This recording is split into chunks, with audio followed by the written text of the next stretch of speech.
why it's important to know your weaknesses, coming up.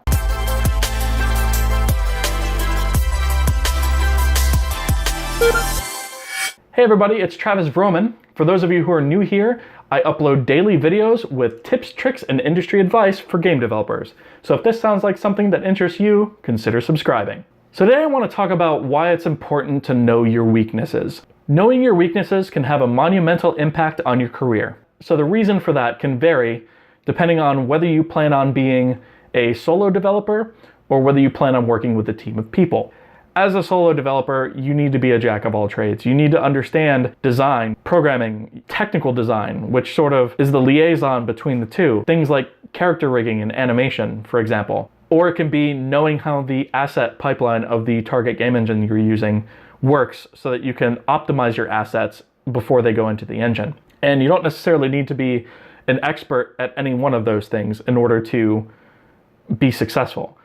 In fact, there's a lot of examples of independent developers who have been solo, who have released games and have been the only one that worked on it, and those games are a success. Minecraft, for example, was developed by one guy. When you're a solo developer, the answer is knowing your weaknesses is very powerful because it helps you balance those skills. It helps you, if you're weak in design but strong in programming, it helps you even the scale a little bit, or vice versa. If you plan on working with a team of people, this knowledge can be super important, but for a different reason. When you plan on going into a studio and working, whether it's a large studio or whether it's a small studio, especially when you're going into an interview, it tends to help to be a specialist at something. For example, if your primary skill is programming and that is what you are really good at, then that's what you pursue.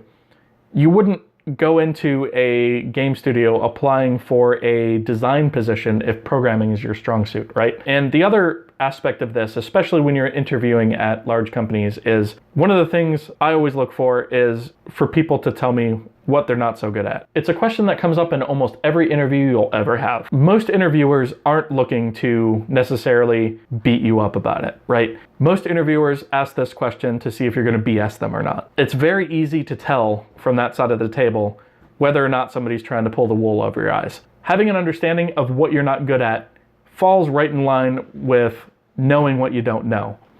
And that is a topic that I've discussed before, and I'll link the video up there. If you're planning on being an independent solo developer, working by yourself on your games, knowing what your weaknesses are will help you balance your skills a little bit better to be able to put quality games out the door. So if your target is going to be working with a studio or a team full of people, knowing what your weaknesses are is super important because it will help you fit into that team in the most effective way possible. You might be able to provide backup to other parts of the team on occasion with your sort of minor skills, as it were, but your major skills are going to be the forefront of your contributions to whatever game or product it is that you're working on. And in order to do that effectively, you need to know what you're good at and what you're bad at. All right, so that's really all I've got on this.